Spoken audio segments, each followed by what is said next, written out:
గౌరవనీయులు కోనిదాల పవన్ కళ్యాణ్ గారు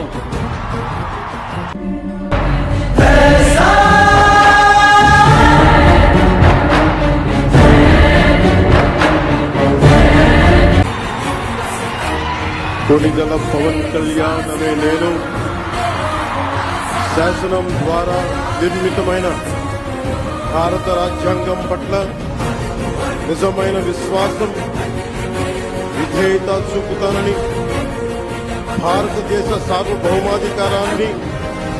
సమగ్రతని కాపాడుతానని ఆంధ్రప్రదేశ్ రాష్ట్ర మంత్రిగా నా కర్తవ్యాలను శ్రద్ధతో